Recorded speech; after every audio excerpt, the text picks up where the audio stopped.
This is Coach Chris Holtmann. You're listening to Drive the Lane podcast. Welcome back, Drive the Lane podcast, after a full week of Ohio State sports. We have returned from Columbus to give you maybe our best episode yet. You know, we interview the current Ohio State men's basketball coach and Joey's former coach, Chris Holtmann, which is pretty damn cool. You know, we'll talk a little bit about the basketball games from this week. We'll talk about the Penn State game, Chase Young's return, and you'll get to hear Coach Holtmann, which is really, really, really cool. Of course, sponsored by High Street Tees, the best shirts there are. We were wearing our High Street Tees shirts on game day, which might be why they haven't lost this year. They're undefeated when we wear the shirts. But High Street Tees, check out their website, highstreettees.com/DTL, and use promo code DTL15 for 15% off all of your orders. I mean, they've just got the coolest shirts out there. You know, Mama's Paps and Brew, RIP, Mean Mr. Mustards, everything. They got everything. It's a perfect holiday gift for your friends, for your family, for your loved ones. Joey, what do you think about High Street Tees? I love High Street Tees. That's all I got to say right there. I mean, I love them. Joey's wearing the shirt right now. You know, they designed and created this shirt for us. We love it. But I don't think there's much else to say about High Street Tees that we haven't already said. Visit the website, highstreettees.com/DTL. Promo code DTL15. Interview with Chris Holtmann. Breaking down some games. Buckle up and drive the lane.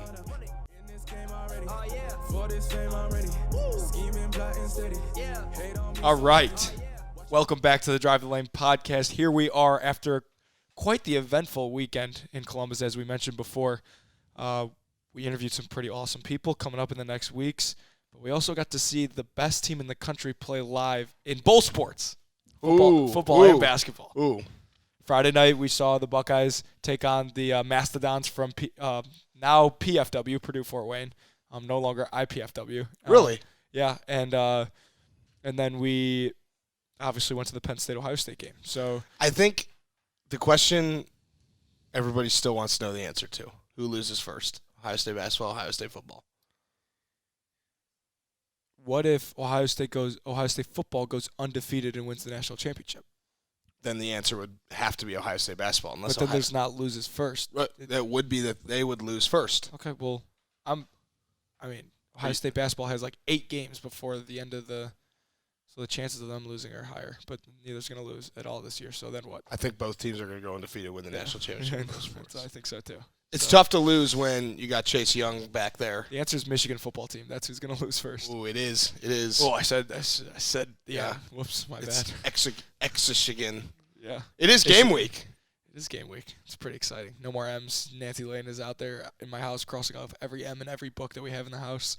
It's a fun time. It's like a holiday. So Chase Young dominated, per usual. Kind of re-cemented his name in that Heisman race. People were like, oh, he's not going to be able to win it after missing 2 games, and then boom, all of a sudden he has back-to-back, or not back-to-back, boom, all of a sudden he has 1 million sacks and makes Penn State offense look like nothing. I think it's clear that he cemented is a good word. He cemented himself as the best player, most dominant player in the country, and the Heisman Trophy doesn't go to that player, so he's probably not going to win the Heisman, but that doesn't mean he's not incredible and the most dominant player on either side of the ball, so that's pretty cool. I also sat next to his mom during the game. Really? Yeah, so I sat next to his mom during the game, which was very funny. I sat down. I'm sitting next to Andrew Dockich and the rest of the guys from the basketball program, and I leaned over and was like, Doc, hey, that's Chase Young's mom. There's no way she's going to be on TV at all, so we're not going to be on TV. Which, I guess we weren't, or else I would have gotten text, but, literally, every time he got a sack, I'm sure, they showed her with her pom-poms cheering, and, I was right there, but we need to talk to some people and find out if you were on TV. I don't know. It probably wasn't, or else, my mom would have said something. Have you ever been on TV before? Yeah, a handful of times. That game, it got a little stressful in the second half. Stressful is more like, come on. It was annoying. That's the best way to describe it. It got kind of annoying in the second half with the turnovers and with Penn State's backup quarterback running all over the place. It was just I left at halftime. You can call me a bad fan or whatever, but I had seen this story a number of times where the weather's about to be shitty and the Bucks are up 14 and they're getting the ball at the start of the second half. I saw the writing on the wall that I thought we were just gonna pull away, and it was gonna be pouring, and we'd win like 35 to 10 or something, and like people who were there were gonna be like, oh, it was a fun game, but then the people who were at home were like, yeah, it was a fun game, and I was warm. Yeah, so I wanted to be one of those guys. We also needed to leave because we had to interview another future guest that we're not going to reveal. That's true, even though we didn't end up needing to be at home at that time. Right. We thought we were going to, but that's a little spoiler. We're not going to spoil it for you guys. This is of course on the Lettermen Row network, as you can see right here. We got to hang out with some of the Lettermen Row guys this weekend, which was fun. This was a weekend that we had to be in Columbus. Yeah, it was really cool. I was on the field before the game, not to brag.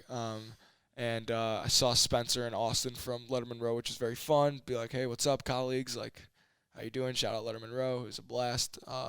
We got to see Will today, who we gave him our videos for the next couple episodes. Yes, we did that. But the coolest part about the pregame being on the field this time was it was the first time that I had seen the opposing team run out. I mean, you see it from afar, but it was the first time that I saw the opposing team, Penn State, like their pep talk and stuff before everything went down and yada, yada, yada. Like, it was super, super cool. And they were doing the whole we ready thing from the LeBron James movie. And I was like, wow, like they might actually win this game. Like, I looked at Doc. I was like, Doc, like they might actually win this game. You see what they're saying? Like, you see they're synchronized singing. But yeah, and then we can't. Yeah, no. Friday night we went to the basketball game, like you mentioned, against PFW. Shout out to Danny Hummer for hitting that three. That was a big splash. Love that guy. He deserves it because he works really hard, and he hadn't made a shot outside of the lane yet in his career. So you can't blame him for driving the lane, though. Yeah, but he wasn't. Yeah, but no, sure, that's hilarious. But yeah, and Harrison, Hookfin got in there at the end. They were up by a ton. Harry had a nice move. They called it travel. Probably was a travel, but I told him after the game, I was like, dude, no way that was a travel. They're out to get you, man. So, but yeah, it was very, very, very fun to be in person for that game. The Kent State game is tonight, right? Kent State game is tonight. If we're recording this on Sunday night, but you guys are listening to this on Monday, the Kent State game is tonight in St. John Arena, which I mentioned is one of the best atmospheres in college basketball, according to me, the expert, the professional. And did you get to play when they had the St. John's game last year? We played St. John last year. We played in St. John last year against Cleveland State, and Jake Lorbach was the grad assistant for them, and we were beating the brains off of them. I played the last 5 minutes. I hit a three. I had 2 assists, 2 steals. That was a very, very fun game. One of my favorite games of my career because then the next day we had tickets to the Michigan game, and the whole team was on the field together and sat together, and they won that game obviously too, and we stormed the field. So that 2-day stretch was one of my favorite stretches in my college career for sure. That was St. John is unrivaled atmosphere. Hopefully most of you guys listening to this are getting a chance to go to that game and see it live. What do you think is the a key to victory for tomorrow's game? I would say the key to victory is playing our game because we're way, way better. We're more talented.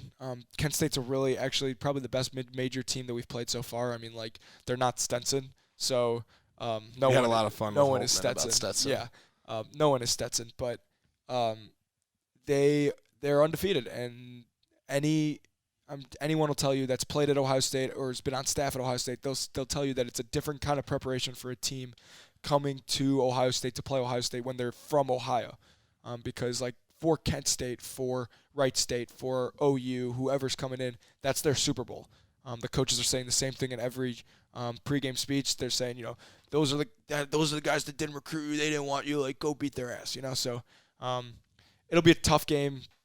St. John atmosphere is so cool. It'll be really, really fun. But I mean, the keys to the game is, do what we've been doing the last 4 games. I mean, it seems to be working. Yeah, I think before we get to our interview with Coach Holtmann, we need to talk about the game this week. Michigan versus Ohio State. You were undefeated as a student, correct? Yeah, I'm undefeated. I feel like I'm undefeated as a When's person. the last? I think they lost like 7 years ago was the last time, and it's like 14 of the last 13. Yeah, I mean, I literally don't remember them losing. What were some of your favorite parts about beating Michigan? As basketball? Or football? like that time of year, atmosphere wise. It's really cool when you go to class like that Monday and like the week of the game and all the M's are crossed off, which they're crossed off like a lot of the year, but it's really cool because like people are like, yeah, like no M is not crossed off, and you're like, yeah, right. Like, but you go to class and every M is crossed off. Like it's insane, and there's not a lot of things that the whole school gets behind because it's a gigantic school, but Ohio State against Michigan, every single person is rooting for that game, and it's a blast. Like there's stuff leading up to it. There's stuff on campus going on. People are in town that are never in town, and then obviously the game if you get to go to it, is insane. The atmosphere is just different. I mean, we set a record every single year when it's a home game. For people in attendance. So have you ever been to? No. Because it's impossible to leave. Once the school year starts, like I don't leave. So I haven't been to the Big House for a game, even before I got to college. I might actually be going this year. I'm going to try to. So in a couple days? In a week, yeah. Yeah. I'm going to try. I don't think it's really possible, but that'd be really, really, really fun if I could do that. But I also kind of want to just watch on my couch. So we'll see. I'm also pretty darn nervous because Michigan's kind of peaking at the right time, but I like that because they have all the confidence in the world, and then we just wow, that's funny. As they're talking about it, there's a commercial for the game on TV right now. Yeah, it's like we watch sports. It's crazy. That's crazy. We do watch a lot of sports. But yeah, I'm more nervous for this game than I was for Penn State, especially because it's on the road. But I'm not a football expert. I just know that we're more talented, better team, better coach. So usually that adds up to a win. A couple of things that Ohio State has that Michigan does not. Chase Young, Justin Fields, J.K. Dobbins, K.J. Hill, Chris Olave. Those are just a couple things that Ohio State has. I will say that Shea Patterson's playing just about as well as any quarterback in the country right now. So, I mean, they have great wide receivers too. Their offense is playing really, really well. But luckily, we have a really, really good defense. And I have a feeling our defense is going to do better against their offense than their defense is going to do against our offense. So we'll see. It's going to be fun. You don't want to be watching the game with Nancy Lane because she will be a nervous wreck all week. Like, it'll be insane. I don't even want to be. I haven't been home since we got back to Columbus. Like, I'm afraid for her to talk to me about the Penn State game and then talk about the Michigan game because, like, it's a joke. We could talk about basketball and football all day. I think we should hear from the expert when it comes to basketball, though. The super expert, Coach Holtmann. Yeah, absolutely. The handsome devil that he is.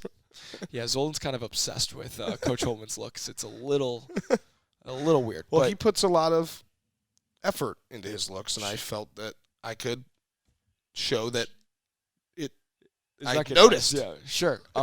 Yeah, this interview was so fun just because we were in the basketball offices. Obviously, when I come back, I make it a point to go see those guys and have conversations and update them what's going on with me and hear about what's going on with them and their families and stuff. But it was really, really cool to be in that conference room. There's all our national championship Big Ten trophies are all in the conference room where we're recording. And, Holtmann, it's the day before a game when we interviewed him, and he's, prepping all day for the game and to take, 40 minutes out to talk with us. It was really awesome, and he shared some really cool stories. One thing that I didn't get to say during it was we asked him about some common themes that he as a coach might say or do. Some Holtmann-isms is I think what we refer to it as. I'm not going to tell you what we said during it, but one thing I left out was he is the king of the phrase right now. You can ask anyone on the team or around the program. He will say things like, all right, fellas, you come off the ball screen right now. You're going to dribble right now into the lane, kick it out right now, and then right now we'll finish the drill. And we all sit there like, did you hear that? He said right now 4 times in the same sentence, but he doesn't know he's saying it. So he'll be like, all right, right now, here's what you got to do right now. That's a classic Holtmann sentence. And so classic that my teammates, we all had the idea to pitch in and buy him like 4 different colored T-shirts that said right now. And we just didn't do it. So High Street Tees, get on that and make some right now T-shirts to send to Holtmann, because that was the one thing that I missed. Beyond the fact that I never asked him if, we went through a lot of scoring droughts, if I could have changed that if he played me more last year. But he knows the answer then. That doesn't need to be discussed. Well, we can just text him and ask him that too. I can text him. Right. You don't have his number. Well, we'd sit together. Yeah, you'd look over my shoulder. Yeah, exactly. All right, let's get to Coach Holtmann. All right, We now welcome on to the Drive the Lane podcast an extremely special guest, my former head coach, the current head coach of the Ohio State Buckeyes, Coach Holtmann. Coach, how are we doing? What's up, my man? Great to be with you guys. Great to be with you guys. Absolutely. It's great to be with you as well. We are going to get into our time together in the 2 years that we had, but first we have to talk about the current state of the Ohio State basketball program, which we all agree is in a pretty good state right now. What are your feelings so far this year about the squad? You know, we've got, as you know, Joey, as well as anybody, and what a special 2 years we had together. Right? As you know, we got a young group, but we've the youngest group we've had here, but we've got some veteran leadership and really good players that are older and have grown, kind of led by Caleb. So, you know, I'm looking forward to working with this group. When you have young teams, you never kind of know what to expect from day to day. But our leadership has really helped us to get off to a good start. Yeah, you touched on the leadership. Obviously, we're a big point guard podcast. Obviously, me being a guard, and we're excited about this team because we have some guards that Ohio State really hasn't seen in a long time. No disrespect to myself or anyone, but I'm a huge C.J. Walker guy. Obviously, you know that, me being with him. And Zolden is a big DJ Carton guy. So I like DJ and CJ. Yeah, we love that combo. You want to talk a little about the guard play so far this year? Yeah, it's a really I think it adds a dynamic ability to our backcourt, and obviously when you play those guys together, it really says something. I think it changes the pace of the game overall and allows us to play a little bit faster, allows us to get paint touches. I think they do a good job playing off of each other. But the speed of DJ and then CJ's maturity, when you've played 3 years of college basketball, including a redshirt year, and played in big games, played in a great conference, it's a real advantage. This group needed that, needs his overall maturity. But both of them have been great, and they've had some ups and downs like they're going to have. But it's exciting, and obviously Dwayne and Luther have also added to our guard play. People tell me to start the season, well, Coach, I think your team will go as far as your guards in terms of. I think everybody knows the consistency we're going to get from some other positions, and there may be they're wondering about that, and I understand why they ask me that, but I'm excited about that group's growth. Absolutely. I always say to Joey, like a guy like Dwayne, who maybe isn't going to carry the scoring load that he would on another team. I say he would be, if it was the NBA, one of the hottest trade names out there, because teams would just be, because they can see, like, if he was on like a Cincinnati or a team that doesn't have as balanced scoring, he could go out there and give you 25 or 30 in any given night. Yeah, I think the big thing for Dwayne has been, and Luther, has been, can they take their freshman year, what they learned from their freshman year, and then grow and understand how to be a more efficient player. And, good players, good offensive players are efficient offensive players. And that's true at every level, high school, NBA, college. Inefficient players don't last very long. And I think for him and for Luther, that's the step towards being consistently efficient. He's also he's always going to be a hungry scorer. That's kind of who he is, but he's got to continue to be an efficient player. He's got off to a good start on that end, and so has Luther. But that'll be telling how we can be in that area. When you talk about efficient, the first and only player that comes to mind is Kyle Young. That's exactly what I was going to say. And when I was going to say it the same way, too. And when you talk about a guy who has totally grown year after year, I mean, he's the perfect example of that. Obviously, Kyle, when he came to campus, was like my younger brother. I was showing him around everywhere. So it's super special for me to see how awesome his growth has been.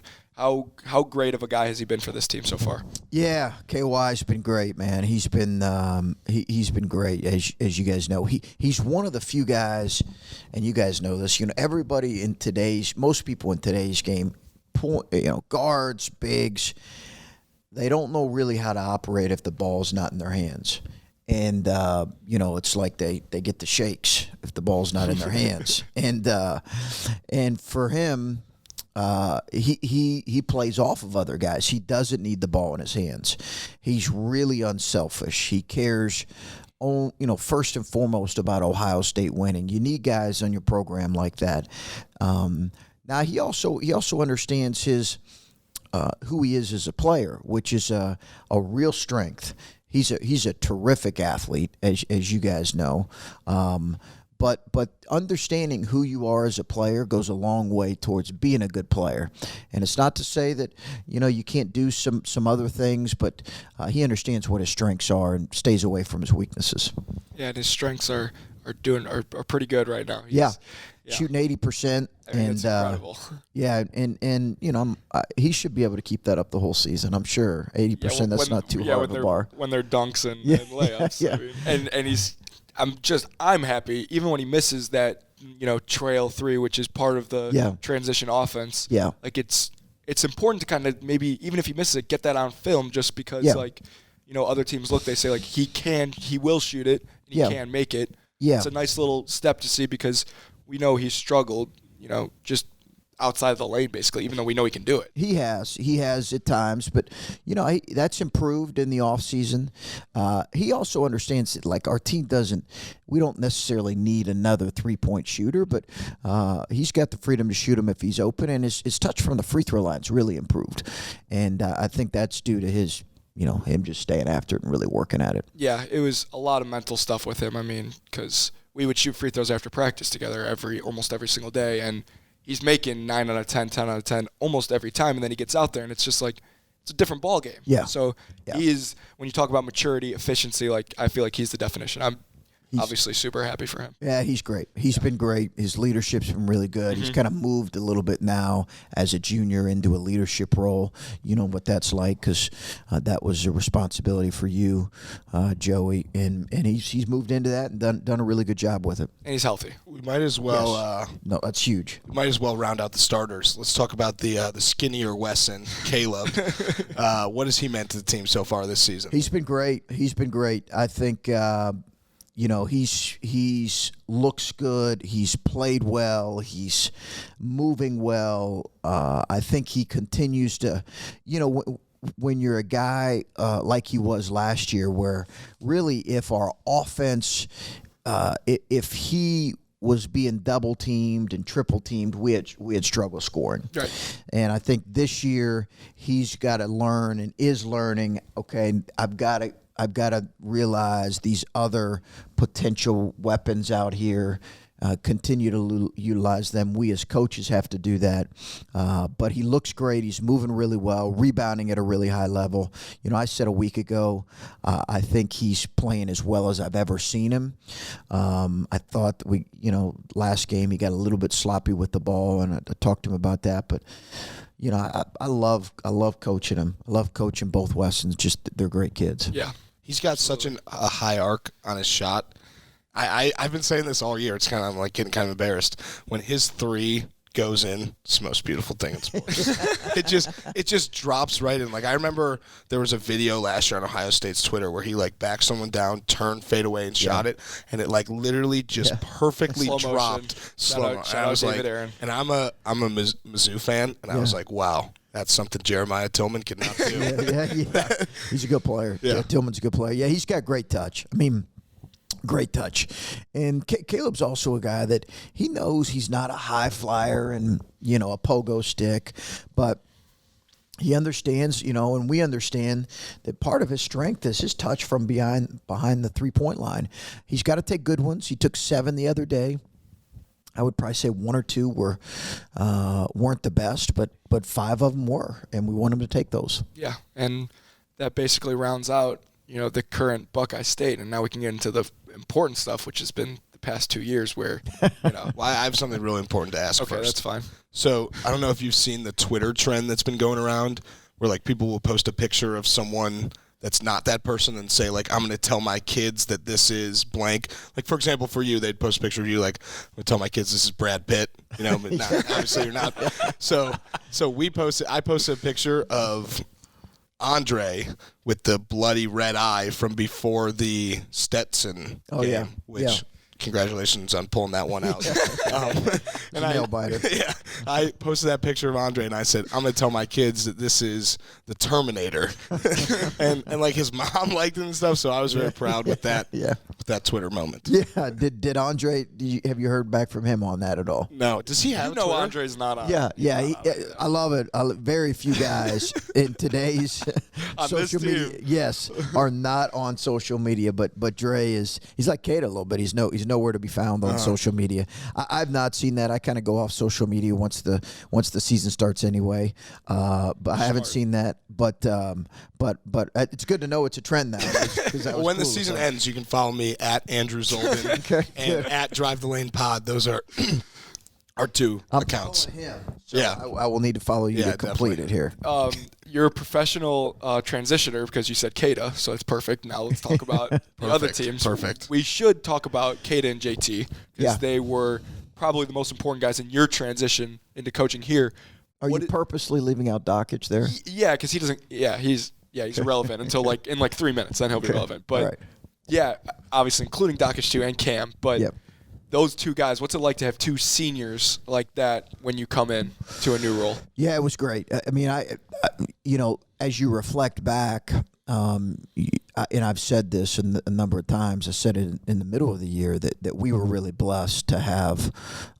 We were not deep, as you know, Joey, and I think the year before, the disappointment of the year before of probably the injury with Kada and just that last year or two where the team didn't quite gel. I think that led to kind of the expectations for that group being kind of tempered just because the group hadn't performed very well. But that group, we had great chemistry, as you know. That group had great chemistry. And we had three guys that had averaged double figures between Cam and JT and Kada.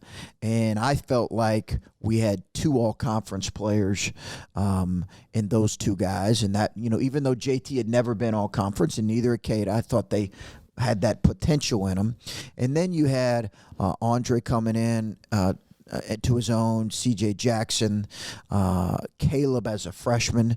So we had some things, and it just took us a while to kind of gel and realize that.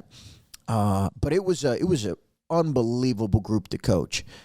I've said that a lot of favorite guys to coach. But that group was special for them to accept us. For you guys to accept us like you did, new coaching staff, meant a lot. And it was really led by, honestly, we all know JT was the heart and soul of that group. Absolutely. He just was. And I think people realize how good of a player he is. He's an even better person. Yeah, I think it's safe to say that, especially with Kada and JT, Kada thought it was his last year. He didn't know for sure. And JT knew it was his last year. When you guys come in and share your intentions, and whether it was culture or basketball or academics or anything, and it's all in our best interest, it's easy for us to buy in. And that's why we were so successful, is because we bought in from very, very early, I would say, at least from our perspective. You did. And the real test for us, as you remember, Joey, was coming off of Portland and losing a couple games out in the PK 80, and one of them in crushing fashion against my former school, and then coming back, we got beat by Clemson.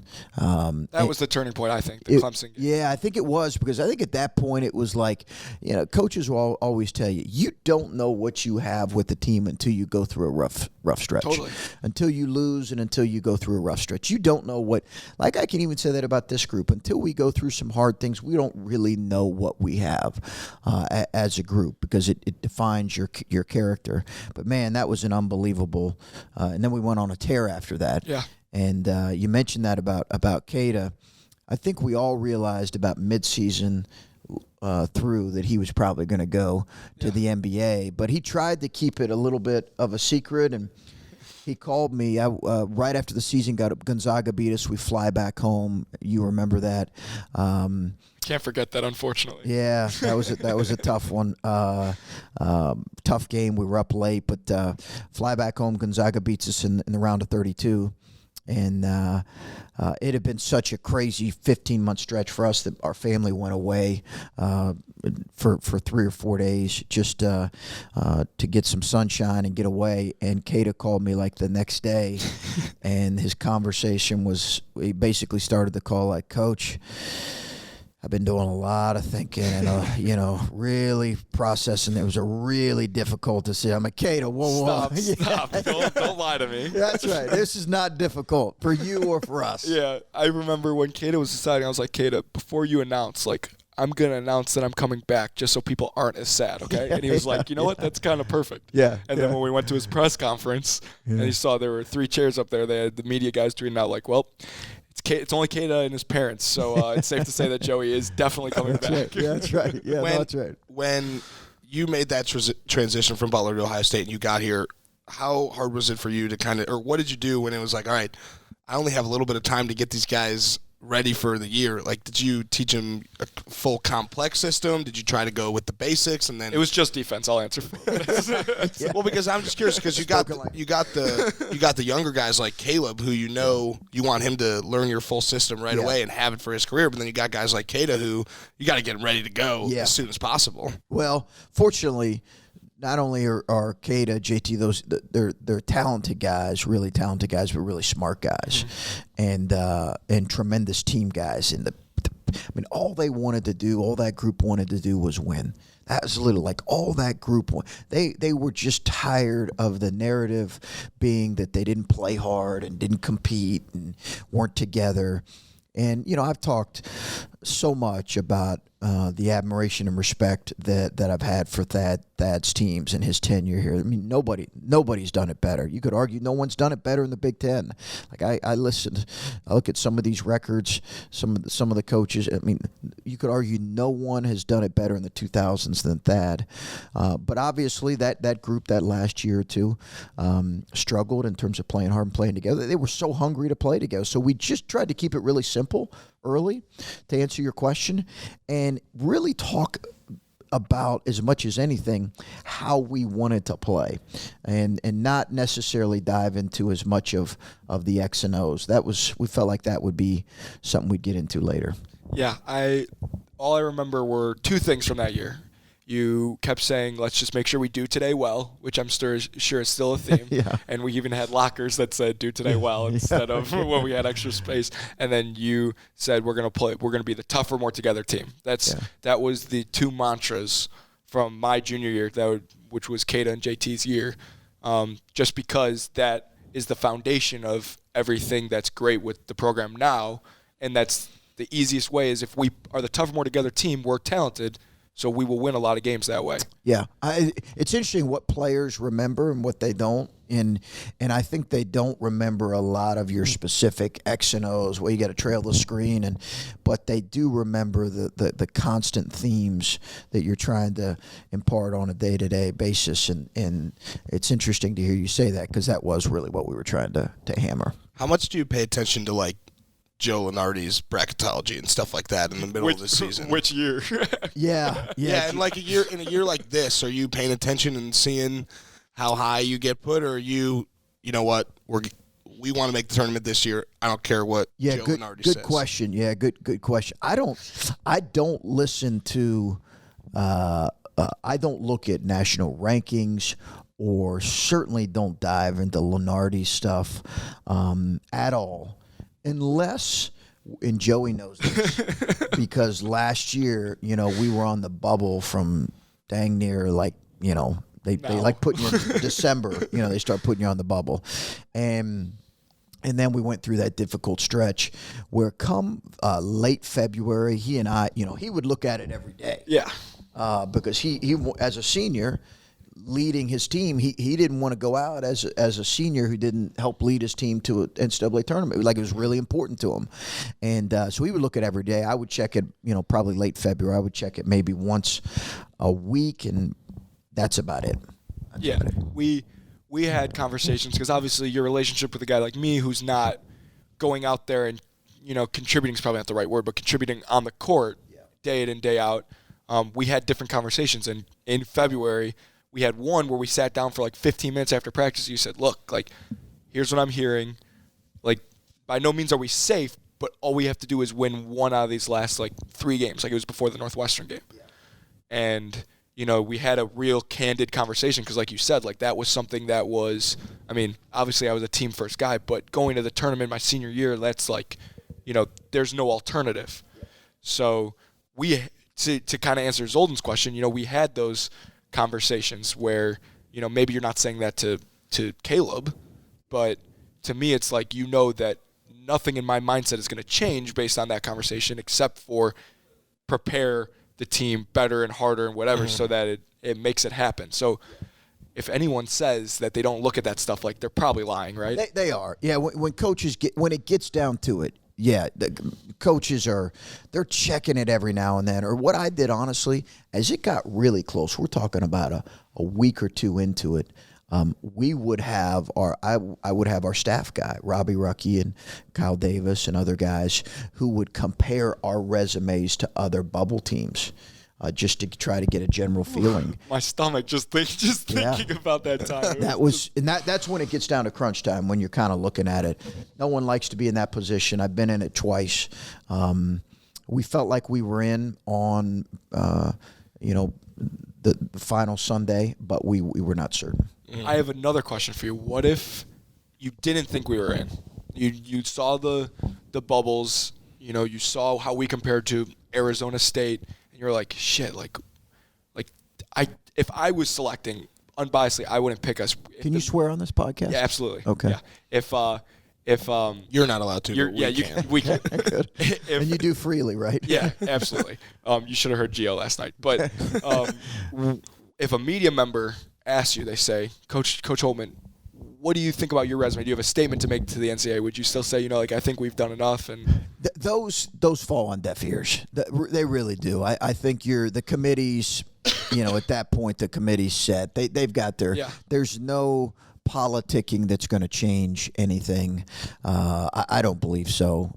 So I think you let your resume stand on its own, and you prepare your team for the alternative, which is a quick turnaround to the NIT, which you need to be ready to play for. It's obviously good teams in that as well. Yeah, I just remember sitting in the basketball locker room with some of the managers because they were there. This was my sophomore year, because they had to cut up all the film for the NIT when we got in, just like the managers do now when we make the NCAA tournament. You got to cut up 4 different teams because you don't know who you're going to play in the first and next round. They got to be prepared.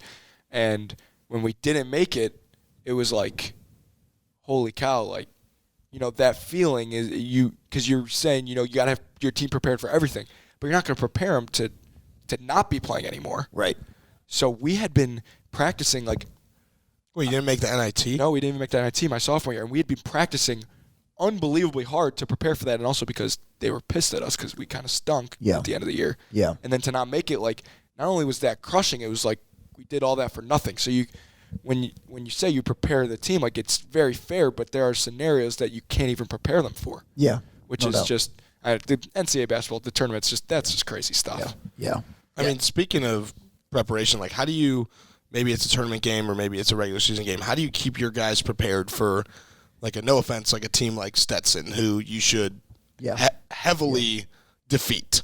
How do you keep your guys focused in practice, or how, like, going into the game, like, especially when you have, like, a game at, like, a St. John game coming up they could look forward to? Yeah. Yeah, I think in a really good team that we're playing here in St. John games, I think our guys understand kind of the differences, no offense to Stetson, but difference between Kent State and Stetson. Poor Stetson. Yeah, I think more than anything, like, you can't get bored with getting better. Coach Fran Fraschilla, who's in media now, used to say that all the time. You can't get bored with getting better. That's the challenge in those moments. Try to consistently play the way you want to play. But I get it. Coaches look at every game as a really big deal. Every practice is a really big deal. Players don't. They don't. They circle some games more than others. They practice, but you have to get to the point to where you kind of embrace the idea of getting better. It's hard. It's against human nature. In life, there are things we enjoy more than others and look forward to and anticipate more than others that can't distract you from getting better. Mm-hmm. So now the best part of the interview, you talk about the reason why I'm saying this. You talk about circling certain games. Me, Joey Lane, is circling different games than Caleb Wesson is. And that's because the Stetson game would have been my Super Bowl. I would have played 10 minutes in that game. Yes. So we got to talk. At least. We got to talk a little bit about you and me back in the last 2 years. Are there any, and I have some, are there any Joey Lane stories between us that stick out to you? I want to know about the first meeting. Oh, yeah. Do you remember FaceTiming me when I was in Washington, D.C. because I didn't know any of this was going to happen? I had just had surgery. I do. I just remember getting the job, and I can't remember who told me, but it was probably 3 or 4 people said, hey, there's this walk-on, but he's different than your traditional walk-on. Like, he's really kind of involved and a part of things, and, he doesn't look at himself as a walk-on, and he sees himself as a really important part of the team. Like, so I said, well, I got to get to know this guy. Like, he's not going to be my last call. So I just remember hearing that and saying, you know what, I got to get to know Joey because I've heard some really good things. And yeah, I'm sure they were awesome things. But no, they were. One thing that I remember, because I was texting Kyle Davis like 24/7. I was like, do you have any idea what you're hearing? Like, what's Kyle's status? Because Kyle didn't have a job either, but he obviously is super, super important to Ohio State, like not even just the basketball program. So he was somewhat of a no-brainer to keep around. Yeah. But I remember Kyle made a 126-page laminated booklet about Ohio State and the program. He did. And I saw my page. He sent it to me, and it was awesome teammate, but will not, and cannot contribute on the court. That's what the 2 lines were. Don't ever let him forget that. And I was like, Kyle, you can't say that when we only have 5 guys coming back. Like, what if I actually have to play? Yeah, that's right. It cannot and will not. Well, I remember I always kind of give Joey shit for this. It was the Minnesota game when you put him in the first half. Yeah. And I think after the game, you were asked, do you see Joey Lane as a defensive asset moving forward? And you said, nope. I remember that. I remember I saw that on Twitter, and I was like, oh, man. I'm like, he got it in the first half, and he just gets that disrespect. Well, honesty is one of our core values. Okay? So that is not a strength of Joey's. No. But I forgot about that. We did play you. And played you in I played in the Illinois. first 3 Big Ten games. Yeah. It was insane. You did. Uncharted waters. Yeah, you played, that's right. You played at home, Illinois first half. Yeah, because Dwayne threw a behind the back pass and they triple teamed him. And then, and then I'm sitting there and you're like, Joey, get him. And I'm like, that's right. Now? Like, right now? That is right. Yeah, that is right. He came out quickly after that. And then, that was fun because, I tell you, sometimes as coaches, we overestimate or underestimate the value of having a guy in your lineup that just wants to win. He's got no other agenda but winning. And when Joey went in late in games, he had a different agenda than winning. Okay? He was going to snap a few off and score points, get buckets. Yeah. But in those games, in the Big Ten games when we played him, like all he wanted to do was win. He was going to do everything he could to help us win. And we tried like crazy to get him. We needed to beat Wisconsin last year at home to get to the NCAA tournament on senior day. We tried like crazy to draw up a tee up for him. And I tell you, that thing almost went in. Oh, and it was a perfect play. I was watching that game, and I looked at my friends. I was like, I think Joey's still in. I'm like, they need to win this game, and Joey's still in. I'm like, what are they? Yeah. But then, yeah. That was. There's no such thing as a fun loss, but the moment was pretty cool because, I've talked to you about this 100 times. All I wanted to do was leave with no what ifs. Yeah. I wanted to prove that I could play. Yep. And that game, I played for like 4 minutes the first war. I had a wide open shot. Yeah. I didn't turn the ball over. I made the right play. And on defense, like my assignment was, to trap Hap if I had to, and that's not easy to do. And I'm guarding Demetric Trice, who's a great player. And it was 4-0, and we were losing, and it wasn't my fault that we were losing. So so I could leave knowing, I had done everything I could. Obviously, it doesn't matter how good of a basketball player you are.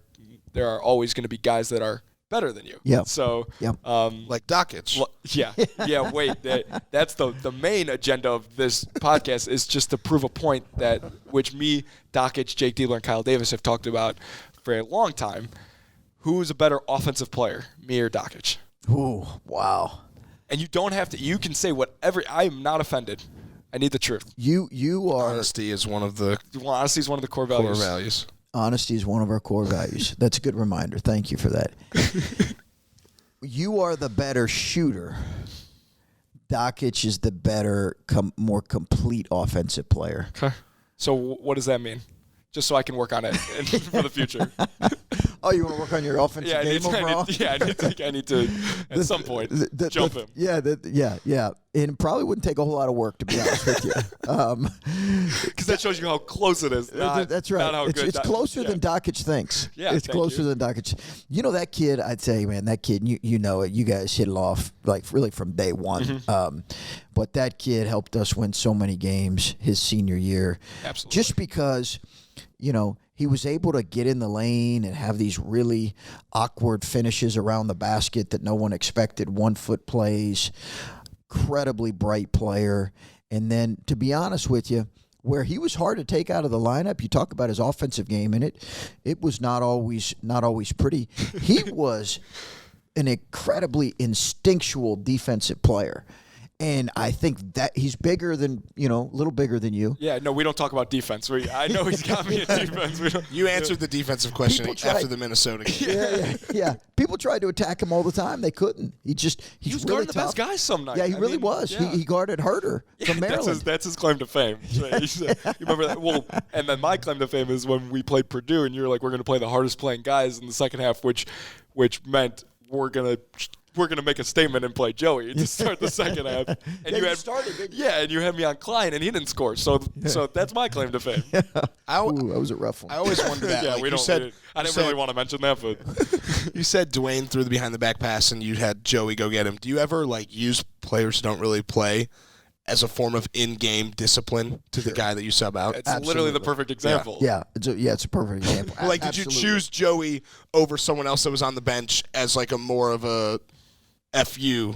It's not as much as that as it's hey, listen, if we're going to play dumb or selfish, then I'll roll with the guy that I know doesn't have isn't playing dumb or selfish. And a lot of that is it's youth. It's youth that comes up in those situations. That's usually where you're trying to address it. And listen, I've started walk-ons before. I've started walk-ons in the second half. I've always throughout my career and our career as a staff, we've played guys that we just feel like are ready based on practice. Sometimes it's send a message. Sometimes it's just they've earned the right to play a little bit. Yeah, I don't know if you've seen it. I'm sure you keep up with Xavier. They've started to walk on more than half their games this year just because, and I'm friends with one of the guys on the staff there, he said, plays hard, he can make open shots, and he's the smartest guy they've ever coached. Yeah. And so he earned the right to, when other guys aren't doing what they're supposed to do, it was not to send a message, it was a combination, but, it's at some point you earn a right to be out there. Yeah, and all walk-ons are different in some capacity. Some are more capable than others. But my first year at Butler, we had a converted walk-on as a starting point guard. He was tremendous. Alex Barlow, who's now with the Boston Celtics. That's my hero, obviously. Him and Kraft, those are my two guys. Yeah, they phenomenal, just phenomenal player. So. I think we're gonna wrap it up pretty soon. Want to offer you the opportunity if there's anything you want to talk about, anything you want to get out there. Any questions you have for us? No, it's good to know. I'm excited to listen to this and follow you guys here throughout the year, and appreciate you guys being attentive to our group. How's it working with this guy every day? It's good. I like working with him. I come home from a hard day of work and get to see my work wife, so it's good. And before we let you go, you said you don't really pay attention to rankings and stuff like that. you're ranked number 10 in the country right now. So congratulations to Thank you. being off to a very, very impressive hot start to the season. Yeah, you know how that is. I mean, so much of that is early rankings compiled with some early scores. So it matters later in the season. It doesn't really matter early in the season. And I've said that and believe that. I think if you get to the end of the year and your body of work through 25 games says you're a top 10, 15 team in the country, that's pretty substantive. That's good stuff. Before we let you go, I have my last question. We got to talk about Danny Hummer. Yeah. Obviously, because we've talked off the air about how, we needed Danny to get his first bucket, and he did a couple nights ago. I need some more either chin or ear for Hummer at the end of games. Get him some easy looks. It's a good call. It's a good call for Danny. Danny won't mind putting up a few more shots, and he'll appreciate you advocating on his behalf to shoot more. Can you believe how much he's chucking it up? Also, it's pretty. I mean, you expect it from me, but from him, he's showed me something here lately. He's proven something. Our end of game efficiency has suffered a little bit in blowouts without having you out there. I mean, it's hard to replace Keita in the real games. It's hard to replace me in the last 4 minutes of games. Yeah, but he's shown an aggressiveness. I've been pleased with that. He and Harry's been Harrison's been great. Yeah. He's done a good job for us. He's done a really good job. Him and Harry, it's good. I'm glad they're following my lead and shooting it. Because you never know when you're going to be out there again. That's right. You got to chuck them up. That's right. That's right. Can we wrap it up with your best coachism? Like, I don't trust him as far as I can throw him. Like something that Do I have maybe one of your go-tos. That's funny. The thing that we made fun of you for a lot was you would say, fellas, what are we doing, fellas?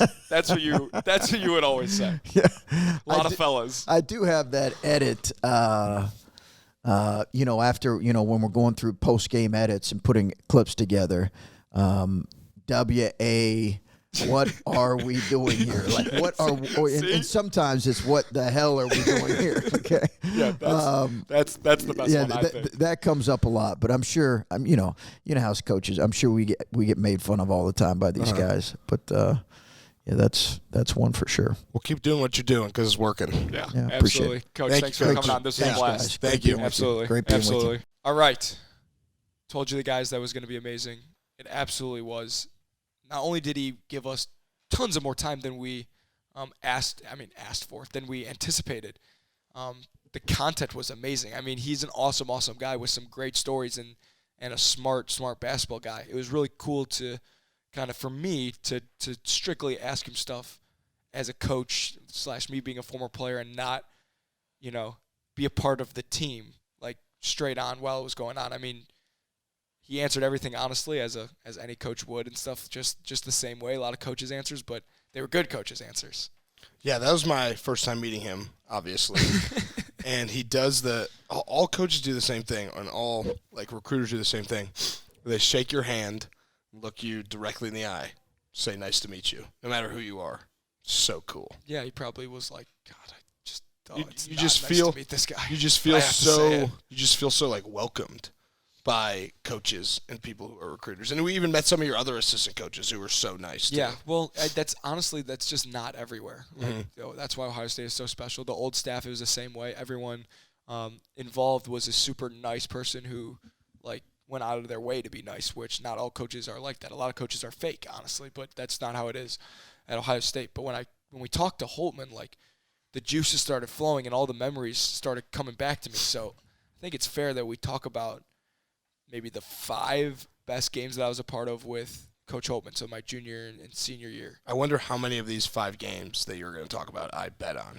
I almost said to him today. I'm glad you didn't. I almost said to him today, I bet on, but I didn't say it to him. That's good that you didn't. No particular order. First one, NCAA tournament game against South Dakota State.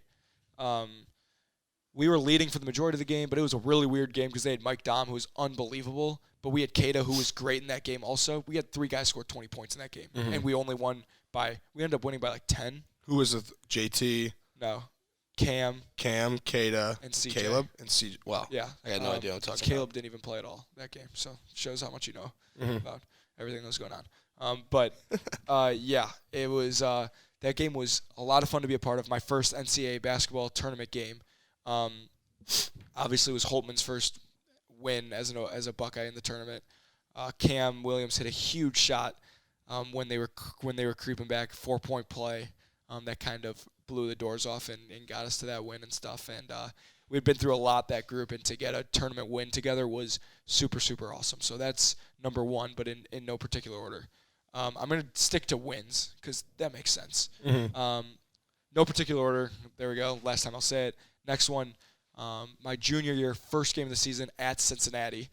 They were opening up an arena, and the atmosphere was incredible. The game stunk, but when you're a part of a game that stinks, it feels so good when you win it, because like I mean it's just like it's weird. It's like just so gratifying. Like you win a rock fight. It's like winning a boxing match. Like you fought so hard and it doesn't look pretty, and then you win, and it just makes you feel a little bit better than if you had the game the whole time and 30 minutes to go, you're up by 40. Like it's never in question. Like those games where you are fighting for every point and fighting for every stop, it's like a super satisfying feeling to win those games. Similar to the Cincinnati game this year, honestly. Mm-hmm. Did you bet on that game? I did bet on the Cincinnati game. I did not bet on the game you were just talking about, though. Oh, okay. Well, the game I was just talking about was the Cincinnati game, just a different one.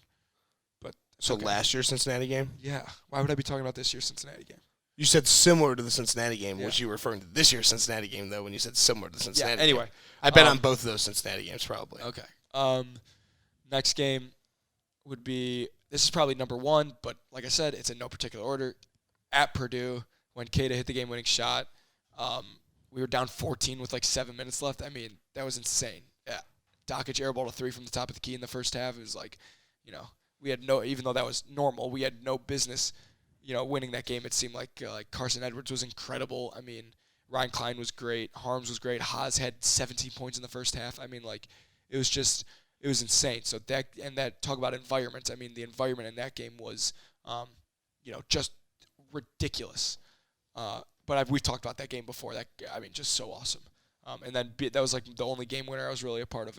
Well, there's a couple, but that was the best game winner of my 4 years. I'm going to group together 3 games because it's against the same team, Indiana. We beat them at their place my junior, senior year, and then we beat them in the Big Ten tournament. The Big Ten tournament game that put us in the NCAA tournament. So that game was, it felt like we won the championship. It felt like we won the national championship when we won that game. It was so awesome. We were up by 20 in that game, and then they came back and almost tied it. And then we ended up making some clutch free throws down the stretch. Dwayne had a huge dunk at the end to kind of put us up 7 with a minute left, and we could breathe a little bit. Were you like, all right, we're in? Were you very confident? Yeah. Or were there still some dominoes that needed to fall? No, I was super, super confident, but until you're in, you were so nervous, which obviously you guys heard us talking to Coach Holtmann about. Until you see your name on the screen, it's like there's all the what-if scenarios running in your head. But then the other 2 Indiana games, just to say that quickly, C.J. Jackson had a big 3 in both those games. One, it was to tie. One, it was to take the lead. One, obviously, the one to take the lead won us the game in the final seconds, and then Andre Wesson had a huge dunk in the other game to win us the game. So playing in that, it all comes back to the environment. The environment of the Big Ten, the NCAA tournament, Purdue, Cincinnati. The environment really sets it aside. But then the home game that I'm going to say is when we beat Michigan State when they were the number 1 team in the country. Keita was unbelievable in that game. Dockich was unbelievable in that game. Cam Williams, obviously everyone had Caleb was, we outplayed them in every single position. It was Miles Bridges against Keita, 2 NBA guys. Keita had the better of him. It was Nick Ward versus Caleb, 2 Central Ohio guys that, probably are going to be professional basketball players in the NBA or somewhere else. Caleb got the better of that. Dockich against Cassius Winston.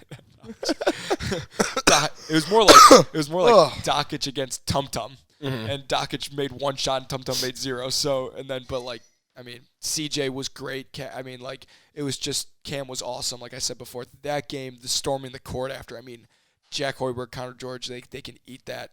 So, and McQuaid and Kyle Lawrence and all those dudes, it was just really, really, really fun to win that game. So you're pro storming the court and storming the field. Oh my God. In basketball, storm the court whenever. Oh my God, let the kids have some fun. If storming the court means more people are going to come to the games, like then great. And for football, it's weird because you got to jump out of the stands and down typically. At least for Ohio State, you have to like climb over stuff just to get on the field. But I was actually talking to one of the police officers, the guy who actually escorts Ryan Day, and he was like, "Yeah, we're predicting a field storming for this game if they win." But we're not going to stop them. We're just going to make sure everyone's safe. And that's the greatest way to approach it. Obviously, everyone's got to be safe. Like, they guard the goalposts so no one tears them down and stuff. But why not let the kids storm the court and and have them create a great memory about, Ohio State basketball or Ohio State football? I mean, and the players want it. As long as you're not punching us or whatever, we love it. As an opposing player, it's kind of really, really cool also. We got stormed out at Penn State when they beat us my junior year. We were the 8th team in the country. They stormed the court. And after the game, Holtmann was like, fellas, I know it hurts, but, it proves that we are doing something pretty special here if they're storming the court. So that's just one way to look at it from both sides. So, yeah, I'm pro storming the court. What do you think? I like it. As coming from a school like Mizzou. Have you stormed the court before or stormed the field? I've stormed the field at an Ohio State game. I've never stormed the field at a Mizzou game. I stormed the field at a Ohio State-Wisconsin football game when Braxton Miller had the Hail Mary when – that was like Ohio State's last bad game. Yeah, that's or bad year. Yeah, but that was an awesome game. But do you think Ohio State will have a top 5 matchup with Michigan State this year, where it's 2 top 5 teams playing against each other? Interesting. I'd have to look at the schedule. Like if Ohio State beats North Carolina, they'll be in the top 5. So and then they also have Kentucky. So right, but then if they're already in the top 5 and they beat North Carolina and they lose to Kentucky, they won't drop like 8 spots. You know what I mean? So it just depends on when we play Michigan State, because we might play. My freshman year, we played Michigan State twice, and they were both in March, which is like obviously that's the end of the Big Ten season. Yeah. So that'll be then you don't know where you're going to be. You know, so if they're playing them within the month, then it's super possible unless Michigan State loses. But yeah, I think who will have a top 5 matchup first? Ohio State football or basketball? What's North Carolina right now? They're like 8th, but Kentucky's like 9th. So like, but the North Carolina game's first, right? That's in like a week. Right. They won't be in the top 5 in a week. I don't think. Neither one of them. Do you think? I don't think Minnesota's not going to be in the top 5. They beat Wisconsin. So it's going to be basketball. No, I think it's going to be football because they'll be in the playoff. Yeah, but that's not till January. No, that's the first game's not in January. The first game's like January. Okay, so 4th or 5th or something. I don't know. Neither one's going to lose, and they're not going to have a top 5 matchup. All right. Yeah, neither's losing. Impossible. Neither's losing, and they're both going to have top 5 matchups very soon. Oh, or that's perfect. Yeah, they're both going to have to, and they're going to win. So yeah. Well, this concludes the Holtmann episode. Yeah. The Holtmann Chronicles. But of course, we're part of Lettermen Row Network. Of course, go to highstreettees.com/DTL, promo code DTL15 for 50% off your purchase. And we have some pretty amazing guests lined up. So if you're interested in advertising with us or want an ad during our podcast, maybe before the interview, maybe after the interview, maybe right now before the episode ends, if you're interested in that, contact us at, the email, not me. It's drivelane23@gmail.com. Drivelane23@gmail.com, or DM one of us or the account on Twitter or the account on Instagram. We'll probably post about this during the week too. We'll post like an advertising. Yeah, because Holtmann's awesome and it gets better. So it's Holtmann's the worst of our next 3 guests. And that's not true. They're all like in a different level than what we've had before. One's a very, very tall level. Yeah, because our next, if you're listening this long into the episode, we always give you guys hints at who our next guest is, and the next guest is a massive human being. Ginormous. So take that for whatever it's worth, and you guys can go ahead and just buckle up and drive that lane. Buckle up and drive the lane. We'll see you next time.